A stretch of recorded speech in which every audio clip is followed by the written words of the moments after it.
오늘 우리에게 주시는 하나님의 말씀은 사도행전 12장 1절에서 5절까지입니다. 신약 207면에 있습니다.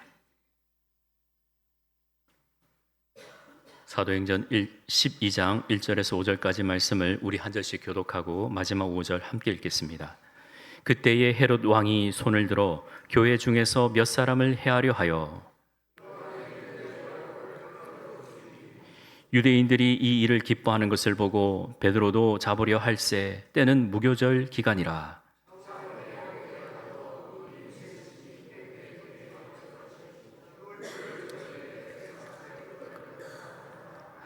이에 베드로는 옥에 갇혔고 교회는 그를 위하여 간절히 하나님께 기도하더라.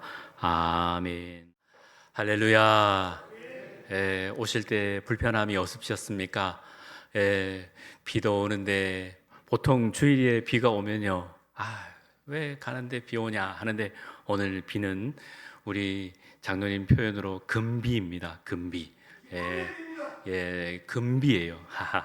정말 감사한 거예요. 자, 오늘도 여러분의 삶에 이러한 단비가 늘 충만하시기를 축복합니다. 오늘도 말씀을 들으실 때 또한 깨달음이고 또 이 깨달음이 여러분의 삶의 헌신으로 이어지기를 소망합니다. 사랑하는 여러분, 오늘 본문은 사도행전 12장입니다. 이 12장은 또 다른 핍박과 환난이 임하는 장면이에요. 또 한 번의 큰 회오리 속으로 교회가 들어가게 되는 것입니다. 우리가 7장에서 스데반 집사가 순교한 이후에 교회의 성도들이 그 핍박과 환난을 피하면서 온 사방으로 흩어졌어요. 그런데 더 놀라운 것은 이 핍박과 환난이 우리 성도들에게 임했는데 성도들은 그 핍박과 환난 가운데서도 복음을 들고 복음을 가지고 복음을 전하게 되었다는 겁니다. 흩어져도 복음을 전했어요. 악한 사탄은 교회를 흩어놓으면 자기들이 이기고 끝난 줄을 알았지만 성도들은 흩어진 곳마다 예수님을 전했습니다.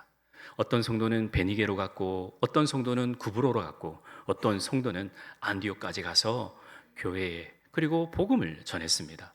교회가 생겼어요. 안디옥 교회가 그런 핍박과 환난 가운데서도 부흥하고 많은 사람들이 죽게 돌아오고 비로소 그들이 그리스도인, 크리스천이라고 우리식으로 표현하면 예수쟁이라는 칭호를 받게 된 거예요. 얼마나 영광스러운 별명입니까? 너는 예수쟁이다. 그런 이야기를 듣게 된 거예요. 사도행전 12장에 그래서 이 성도들은 평범한 성도들이 아닙니다. 환난과 핍박 가운데서도 오직 예수 그리스도 복음을 그 기쁜 소식을 가지고 전하는 성도가 되었다는 거예요. 하지만 핍박과 환난이 있다 하더라도 이 핍박 환난이 너무나도 힘들고 어렵죠. 그 환난, 그 핍박의 중심으로 있었던 사람이 헤롯이라는 사람인데 성경에는 헤롯만 나와 있지만 헤롯 대왕이 있고 그 아들 헤롯이 있고 오늘 본문의 헤롯은 헤롯 아그리파 1세입니다. 헤롯 대왕의 손자죠. 이 헤롯 대왕은 그 가문대로 이 그리스도 믿는 예수를 믿는 사람들을 핍박했어요. 헤롯 아그리파 1세는 친로마 성향을 가지고 있고 또 유대인들을 기쁘게 했습니다. 유대인들을 지지를 얻는 데 상당히 신경을 썼어요. 이 사람이 아주 무시무시한 생각을 가집니다. 예수 믿는 사람을 핍박하고 죽이면 유대인들이 즐거워하는구나, 기뻐하는구나, 이렇게 생각을 했던 거예요. 그래서 야고보 사도를 잡아놓고 칼로 죽였다라고 오늘 본문 2절에 말하고 있죠. 야고보를 칼로 죽였어요. 여기서 말하는 야고보는 잘 아시는 대로 예수님의 동생이 아닌 세베대의 아들 야고보입니다. 야고보 사도예요. 잘 아시는 대로 예수님께서는 사역하실 때 특별한 장소를 다니실 때마다 베드로, 야고보, 요한 이 세 사람을 항상 대동하며 다니셨죠. 회당장 야이로의 딸을 살리실 때도 함께 베드로, 야고보, 요한 이 세 사람을 함께 데리고 다니시고 변화산에 올라가실 때 그리고 겟세마네 동산에서 기도하실 때 베드로, 야고보, 요한 이 세 사람을 항상 데리고 다니셨는데 야고보 그러니 이 초대 교회에서 야고보 사도는 매우 중심적인 인물이었어요. 그런데 2절에 야고보 사도가 죽어요. 칼로 죽임을 당해요. 얼마나 안타까워요. 요한의 형제 야고보를 칼로 죽였다. 끝입니다. 여러분, 예수님의 12사도 가운데의 핵심적인 인물이라면 우리가 사도행전 7장에 스데반 집사 한 분을 그렇게 많은 양을 통해서 할애를 했는데 야고보 사도는 그냥 칼로 죽었다. 한 절로 끝입니다. 한 절로 끝나버려요. 왜 그럴까요? 이제 이 핍박이, 이렇게 죽음이 이 성도들에게는 일상이 되어버리고 이 순교의 피가 계속해서 이어지기 때문입니다. 예수님께서 말씀하셨죠? 누구든지 나를 따라오려거든 자기를 부인하고 자기 십자가를 지고 나를 따라라. 그래서 야고보 사도, 그리고 스데반 집사, 야고보 사도 이후로부터 이제 모든 예수를 믿는 사람들에게는 환난과 핍박과 심지어 죽임까지 당하는 그러한 일들이 있었다라는 겁니다. 목숨까지 내놓는. 그래서 이 길이 제자의 길이며 이 길이 십자가의 길이다라는 겁니다. 앞으로도 수많은 성도들이 목숨을 내어놓고 순교자가 되는 것입니다. 그런데 여러분, 제가 여러분들께 우리가 똑같이 가지고 있는 질문을 하나 던지고자 합니다. 어떤 사람은 죽임을 당하는데 어떤 사람은 살아나요. 어떤 사람은 응답을 받는데 어떤 사람은 응답을 받지 못해요. 야고보 사도는 죽는데 베드로 사도는 살아나요. 그래서 왜 그럴까? 우리도 똑같죠. 나는 신앙생활하고 나는 잘 섬기고 나는 교회에 대해서 헌신적인데 왜 나는 하나님께 기도응답이 더딘가? 나는 왜 그런가? 저 사람, 저 집사님 모습을 보면 하나님께서 제깍제깍 복도 많이 부어주시는데 나는 왜 그럴까? 우리는 비슷한 공감대가 있습니다. 저는 이 어려운 질문을 여러분들과 함께 나누고자 합니다. 첫 번째, 하나님의 뜻은 우리가 이해하지 못할 때가 많습니다. 하나님의 뜻은 우리가 이해하지 못할 때가 너무나도 많다라는 것입니다. 헤롯은 야고보를 죽였어요. 3절을 보니까 유대인들이 그것을 기뻐했어요. 이게 참 무서운 일입니다. 사람을 죽였는데, 사람이 죽어나갔는데 사람들이 좋아해요. 무슨 흉악범이 죽었습니까? 못된 사람이 죽었습니까? 아닙니다. 복음을 전하던 사도가 죽었습니다. 그런데 사람들이 기뻐하고 박수를 칩니다. 헤롯이 이것을 보고 좋아했습니다. 아, 이 방법이 통하는구나. 여러분, 정치인들이 가장 무서운 유혹 가운데 하나가 바로 인기 아니겠습니까? 무엇이 옳은가, 무엇이 정의로운가, 무엇이 공의로운가, 그것을 보는 것이 아니라 사람이 무엇을 좋아하는가에 보면 그것은 바로 위험해지는 거예요. 헤롯이 그랬다는 겁니다. 유대인들이 예수 믿는 사람을 죽이는 것, 예수 믿는 사람이 죽어나가는 것 보니 유대인들이 좋아하네. 그러면 이 포퓰리즘을 보니까, 대중영합주의를 보니까 이게 좋아하는구나 해서 최고 수제자인 베드로를 잡아들이는 겁니다. 이번에는 베드로다 하는 겁니다. 베드로가 야고보보다 더 유명하지 않겠습니까? 오순절날 설교에서 무려 3,000명이나 회개했죠. 또 성전 미문에 앉은 안전뱅이를 보고 일으켰죠. 그리고 더 나아가 5,000명이 믿는 역사가 일어났습니다. 초대교회의 가장 대표적인 인물이 바로 베드로 사도 아니겠습니까? 그래서 헤롯 아그리파 1세 헤롯의 입장에서는 이 베드로를 잡아서 많은 사람들이 보는 앞에서 죽이는 것이 가장 자기의 정치적인 입지에서 가장 우뚝 선다라고 착각을 했던 것입니다. 베드로를 잡아 옥에 가두었습니다. 가두어도요, 아주 철저하게 가두었어요. 4절입니다. 우리 같이 읽습니다. 시작. 잡음에 옥에 가두어 군인 넷씩인 네 패에 맡겨 지키고 유월절 후에 백성 앞에 끌어내고자 하더라. 아멘. 군인 넷씩, 4명이서 4패, 4조, 4개조를 가지고, 그래서 446, 총 16명이 베드로를 꽁꽁 싸매고 지켰다라는 겁니다. 완전 도망갈 데가 없는 거예요. 그리고 바깥 성문에는 파수꾼 성지기도 있겠죠? 지킴이도 다 있을 겁니다. 인간적으로 볼 때는 탈출 가능성이 완전 0% 제로입니다. 그리고 6월절 후에 6월절이 끝나면 사람들이 얼마나 많이 모입니까? 거의 다 막 사람들이 모이는 그때에 죽이자. 왜요? 6월절에는 사람을 죽이는 법이 없거든요. 여기서 말씀드린 대로 어려운 질문입니다. 왜 베드로는 기적적으로 살아나는가? 야고보는 칼로 죽임을 당하는가? 베드로의 쇠사슬을, 쇠문을 열 수 있는 그 능력의 하나님이 왜 야고보는 칼로 죽임을 당하는가? 우리는 하나님 앞에 물어야 합니다. 이 어려운 질문을 우리 하나님 앞에 겸손히 묻고, 나는 어떻습니까, 하나님? 나는 하나님 앞에 어떤 존재입니까? 우리가 겸손히 하나님께 물어야 합니다. 나는 하나님 앞에 신실하게 겸손하게 기도하는데 다른 사람을 보고, 다른 사람의 형편을 보고, 하나님, 내 모습은 왜 이렇습니까? 여러분, 이 질문이 우리에게 있어서 굉장히 중요합니다. 왜요? 하나님을 믿는다고 하면서 하나님이 하시는 일을 우리가 다 이해할 수 없다라는 것이에요. 하나님께서는 무한하신 하나님이시기에 유한한 우리가, 이 좁디 좁은 이 머릿속이 하나님을 다 이해할 수 없다라는 겁니다. 이사야 55장 8절 말씀입니다. 같이 읽습니다. 시작. 이는 내 생각이 너희 생각과 다르며 내 길은 너의 길과 다름이니라. 여호와의 말씀이니라. 아멘. 하나님의 생각이 우리의 생각보다 높습니다. 믿으십니까?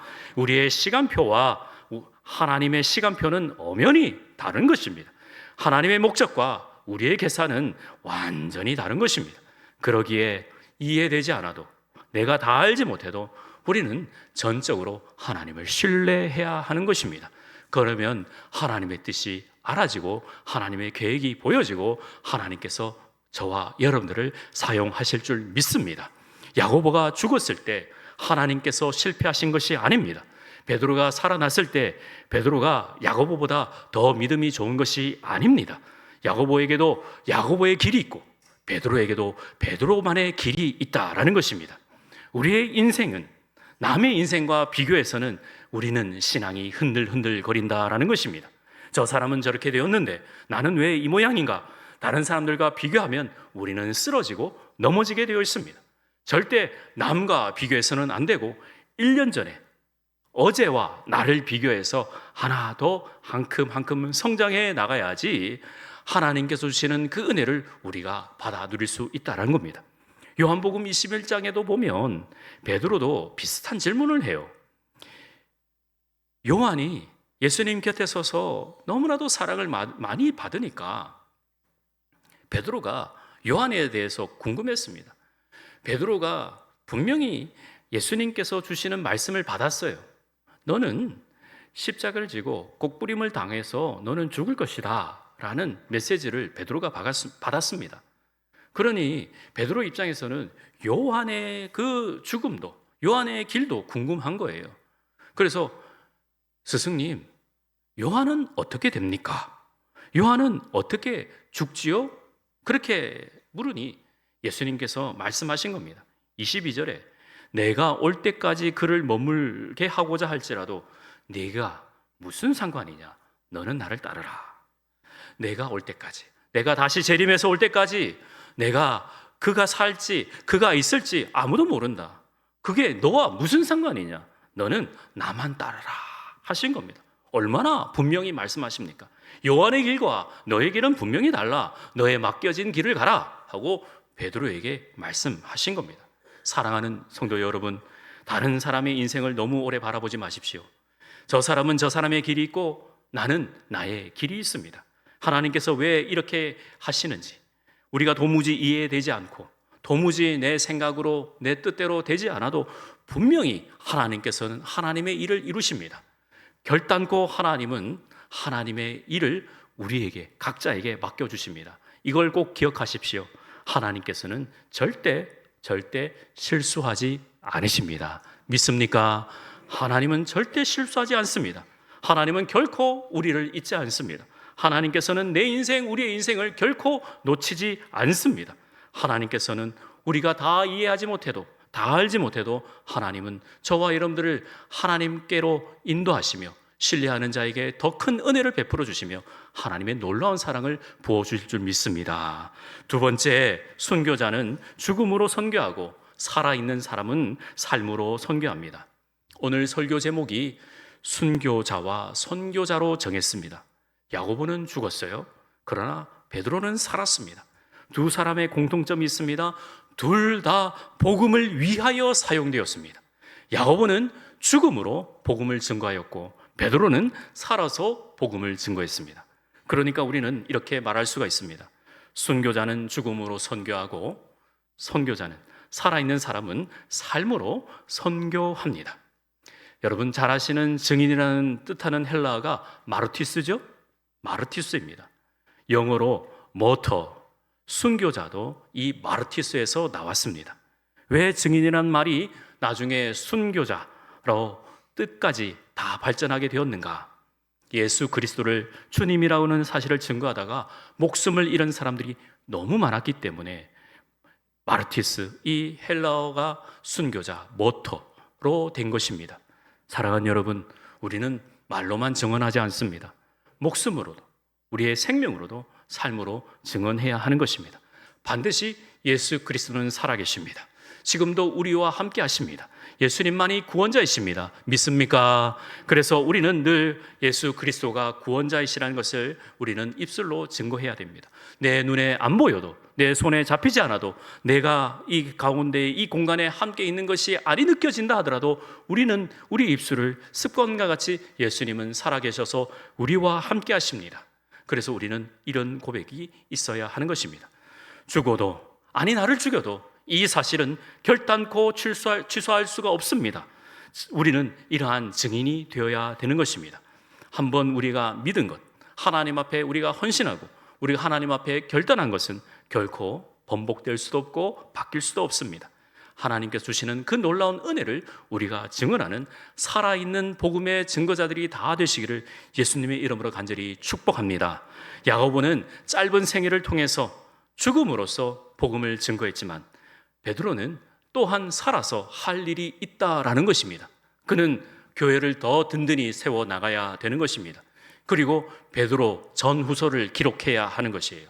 그리고 마지막에 예수님께서 말씀하신 대로 너는 네 마음대로 띠를 띄우며 네 마음대로 네 길을 가겠지만 너는 십자가를 거꾸로 지고 너는 죽을 것이다 하는 그 증거를 베드로가 받았기에 지금은 살아있지만 나중에 그러한 순교의 형장의 이슬로 베드로가 사라졌다라는 것입니다. 여러분, 우리는 오래 사느냐 짧게 사느냐 그것보다 나는 하나님의 영광을 위하여 어떠한 모습으로 살아내느냐가 중요한 것입니다. 저와 여러분들이 하나님 앞에 기도해야 될 것은 주님, 제가 지금 살아서 하나님의 영광을 위해서 제가 무엇을 해야 합니까?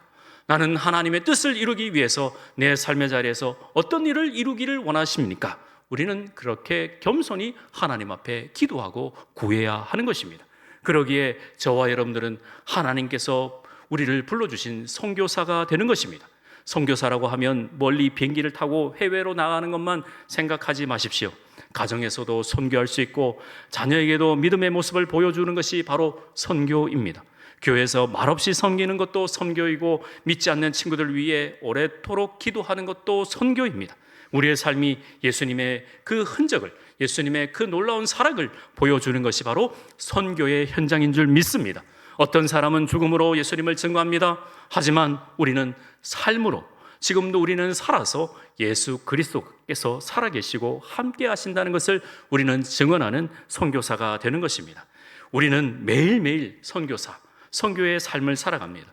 매일 화를 참는 것, 또 매일 정직하게 사는 것, 그리고 누군가를 용서하고 또 매일 예배드리고 또 기도하고 맡겨진 그 삶의 자리를 잘 감당하는 것, 이것이 바로 순교자의 삶이, 선교의 삶이 되는 것입니다. 바울은 로마서 12장 1절에 이렇게 말합니다. 함께 읽습니다. 그러므로 형제들아, 내가 하나님의 모든 자비하심으로 너희를 권하노니 너희 몸을 하나님이 기뻐하시는 거룩한 산제물로 드리라. 이는 너희가 드릴 영적인 예배니라. 아멘. 우리는 죽은 제물이 아닙니다. 살아있는 산 제물입니다. 그래서 살아있으면서 하나님께 드려지는 매일매일 기쁨의 삶을 살아내는 것입니다. 순교자는 교회의 꽃이란 말이 있습니다. 그러기에 우리는 선교하면서 또 선교자로서 하나님께서 주시는 그 놀라운 은혜를 증거하는 것입니다. 오늘 우리가 해야 될 것은 누구를 위해 오늘도 하나님 저를 사용하십니까? 누구를 위로해야 되겠습니까? 누구를 용서해야 되겠습니까? 하나님, 내가 어느 곳에 있기를 원하십니까? 매일매일 기도하는, 항상 주님의 뜻을 이루시기를 예수님의 이름으로 간절히 축원합니다. 마지막 세 번째는 기도하는 교회 앞에서는 모든 쇠사슬과 쇠문도 길이 되는 것입니다. 자, 5절을 우리 함께 읽겠습니다. 시작. 이에 베드로는 옥에 갇혔고 교회는 그를 위하여 간절히 하나님께 기도하더라. 아멘. 한 사람은 옥에 갇혔어요. 그러나 교회는 그를 위해서, 베드로를 위해서 간절히 기도해요. 얼마나 대조적인 말씀입니까? 한쪽에는 감옥에 있고 한쪽에서는 교회에서 기도합니다. 헤롯은 또 한쪽에서 베드로를 어떻게 죽여야 유대인들이 좋아할까 하는 계획을 갖고 있습니다. 다 동상이몽삼몽입니다. 막 여러 가지 꿈을 꿉니다. 그러나 하나님의 뜻은 분명합니다. 베드로를 통해서 하나님 나라를 이루어 가시는 겁니다. 여러분, 세상적으로 보십시오. 헤롯이 강합니까? 교회가 강합니까?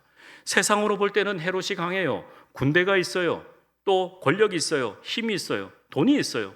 그러나 오늘 성경 본문은 그 모든 것을 넘어서는 것은 바로 기도다. 우리에게 말씀해 주고 있습니다. 할렐루야. 그러기에 모두가 기도가 강하다라는 것을 우리는 깨달아야 합니다. 여러분, 놀라운 사실을 말씀드릴게요. 돈이 없어도 우리는 기도할 수 있습니다. 사람이 없어도 우리는 기도할 수 있습니다. 길이 보이지 않아도 우리는 기도할 수 있습니다. 모든 문이 닫혀도 우리는 기도할 수 있습니다. 이것이 진리이고 이것이 하나님의 은혜인 줄 믿습니다. 우리가 믿지 못했다는 것, 우리가 알지 못했다는 것, 우리가 깨닫지 못했다는 것, 모든 한순간의 기도로 완전히 무너뜨릴 수 있다는 겁니다. 여러분, 놀라운 사실은 베드로가요, 잠을 자요. 언제 죽을지도 모르고 6월절이 끝나면 헤롯이 죽인다고 그러는데 베드로가 잠을 잡니다. 여러분, 6절과 7절에 보시면 헤롯이 잡아내려고 하는 그 전날 밤에 베드로가 두 군인 틈에서 두 쇠사슬에 매여 누워 자는데 파수꾼들이 문 밖에서 옥을 지키더니 호련히 주의 사자가 나타나매 옥 중에 광채가 빛나며 또 베드로의 옆구리를 채워 쳐 깨워 이르되 급히 일어나라 하니 쇠사슬이 그 손에 벗어지는지라. 벗어졌다고 그래요. 여러분, 이게 상식적으로 이해가 되십니까? 아니, 어떻게 잠을 잘 수가 있죠? 여러분, 베드로 사도가 이렇게 깊은 잠을 잘 수 있는 가장 중요한 이유는 자기의 생명을 하나님께 맡겼기 때문에 그렇습니다. 모든 것을 하나님께 맡겼기에 잠을 잘 수 있습니다. 여러분, 잠이 안 오십니까? 아직 하나님께 덜 맡기신 겁니다. 아직 자기의 삶의 그 자리를 두려움으로, 걱정으로 하나님 앞에 염려를 드리기 때문에 하나님께 내어 맡기지 못했다라는 겁니다. 그냥 하나님께 맡겨 버리십시오. 그러면 깊은 잠, 베드로 사도를 보면서 깊은 잠을 잘 수 있습니다. 자, 시편 4편 8절을 우리 함께 읽습니다. 시작. 내가 평안히 눕고 자기도 하리니 나를 안전히 살게 하시는 이는 오직 여호와이시니이다. 아멘. 문제 없는 사람이 없습니다. 걱정 없는 사람 없습니다. 그러나 베드로 사도를 보면서 하나님께 맡기십시오. 그래서 베드로가 얼마나 깊이 잠이 자는지 천사가 옆구리를 꽉 차면서 일어나라, 급히 일어나라 하는 겁니다. 베드로가 일어나서 그냥 환상 중에 따라갑니다. 10절을 우리의 10절을 읽어보겠습니다. 시작. 이에 첫째와 둘째 파수를 지나 시내로 통한 쇠문에 이르니 문이 저절로 열리는지라. 나와서 한 거리를 지나매 천사가 곧 떠나더라. 아멘. 첫째와 둘째 문이 확 열립니다. 저절로 열렸다라고 합니다. 그리고 11절입니다. 11절 같이 읽습니다. 이에 베드로가 정신이 들어 이르되 내가 이제야 참으로 주께서 그의 천사를 보내어 나를 헤롯의 손과 유대 백성의 모든 기대에서 벗어나게 하신 줄 알겠노라 하여. 아멘. 너무나도 놀라운 이야기가 아닙니까? 하나님 앞에 모든 걸 맡기니까 하나님께서 하나님의 일을 하시는 것입니다. 그 후에 베드로는 마가라 하는 요한의 어머니의 그 다락방으로 가서 성도들이 모여 기도하는 곳에 가는데 놀라운 이야기가 있습니다. 거기에 가서 문을 쾅쾅쾅쾅 두드리며 나 베드로요, 빨리 문을 열어, 나 베드로야 그랬는데 성도들이 너무 기도에 올인한 나머지 그 소리를 듣지 못하는데 로데라 하는 여자아이가 그 소리를 듣고 베드로의 소리를 들었습니다. 아, 베드로 어르신이다. 그런데 너무나도 기쁜 나머지 문은 여는 것을 깜빡하고 돌아가가지고 사람들에게 이야기합니다. 베드로 사도님께서 돌아오셨어요. 그런데 사람들이 뭐라고 합니까? 얘가 미쳤냐 그럽니다. 자, 15절을 같이 읽습니다. 그들이 말하되 네가 미쳤다 하나 여자아이는 힘써 말하되 천만이라 하니 그들이 말하되 그러면 그의 천사라 하더라. 아멘. 기도를 하는데, 기도를 드리고 있는데 안 믿는 거예요. 베드로 사도가 왔다라는 것을 믿지 않은 거예요. 우리도 이런 경우 있죠? 요즘 제가 그런데 다른 사람, 내부 사람한테 물어보니까 비슷해요. 기상청을 못 믿어요. 비가 와봐야 안다고. 하늘이 금방이라도 비가 내릴 것 같은데, 일기에 보니까 비가 오는 것 같은데 금방 다시 파란 하늘 변하니까 기상청을 못 믿는데, 이제 비가 내리니까 이제 조금 알겠다라는 거예요. 아이가 기도하고 또 교회 와서 헌신했는데 어른들은, 부모는 말합니다. 저게 며칠 가겠나 하는 것 보고 못 믿어주는 거예요. 똑같은 거예요. 우리의 마음도, 우리의 심령도 비슷비슷합니다. 그러나 하나님께서는 베드로 사도를 그 살아내게 하시고 다시 부르셔서 다시 공동체에 들이시고 하나님의 일을 하는 것입니다. 여러분, 기도하십시오. 하나님께서는 반드시 일을 하십니다. 하나님께서 저와 여러분들을 위해서 일하시기 위해서 우리에게는 기도라는 것을 주셔서 하나님의 놀라운 일을 하고 또 계획하고 하나님 뜻을 이루기를 원하고 계시는 것입니다. 저는요, 하나님 앞에 당당히 이야기하는 것이 있습니다. 하나님은 저 없이는 일하실 수 없으시잖아요. 하나님은 저 아니면 일 못 하시잖아요. 하나님은 저로 인해 일을 하시잖아요. 하나님, 저를 사용해 주옵소서. 하나님, 저와 함께해 주옵소서. 하나님의 뜻을 이루어 주옵소서. 하나님, 저는 오로지 하나님께 주시는 그 은혜와 감사와 기도로 하나님의 뜻을 이루겠습니다. 하나님, 나와 동행해 주옵소서. 우리는 그렇게 기도해야 될 줄 믿습니다. 그러기에 하나님께서는 모든 뜻을 이루십니다. 말씀을 정리합니다. 사도행전 12장을 보면 처음에는 헤롯 왕이 모든 주도권을 가지고 있는 것처럼 다 보입니다. 그러나 20절 이하에 보면 헤롯이요, 하루아침에 한 방에 죽습니다. 23절에 보니까 헤롯이 영광을 하나님께로 돌리지 아니하므로 주의 사자가 고치니 벌레에게 먹혀 죽으니라. 헤롯이 영광을 하나님께 돌리지 않았어요. 우리에게 주는 메시지입니다. 헤롯이 그렇게 높은 자리에 올라가서 하나님의 영광을 드러내는 그 자리로, 그 자리가 하나님의 뜻을 이루는 자리가 되어야 함에도 불구하고 그 영광을 자기가 취했더니 하루아침에 벌레에 먹혀 죽었다. 그렇게 성경은 기록하고 있습니다. 우리는 어떻습니까? 저와 여러분은 어때요? 하나님의 자리를 내가 대신하고 있지는 않은지. 베드로 사도가 분명히 이야기했죠. 고넬료 집에 방문했을 때 고넬료가 넙죽 절하니까, 넙죽 인사하니까 그 고넬료를 일으키시면서 베드로 사도가 하는 말이, 나도 당신과 같은 성도요, 나도 당신과 같은 사람입니다. 그렇게 베드로는 자신을 그렇게 고백했어요. 저와 여러분들도 하나님의 뜻을 이루기 위해서, 나도 하나님의 사람입니다. 나는 하나님의 뜻을 이루는 작은 몽당 연필일 뿐입니다. 하나님의 도구입니다. 다윗은 이렇게 고백했죠. 주의 지팡이와 막대기가 나를 안위하신다.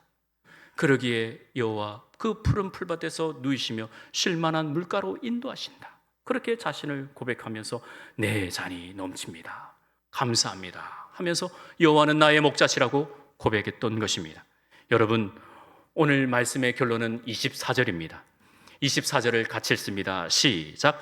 하나님의 말씀은 흥왕하여 더하더라. 한 번 더 읽습니다. 하나님의 말씀은 흥왕하여 더하더라. 아멘.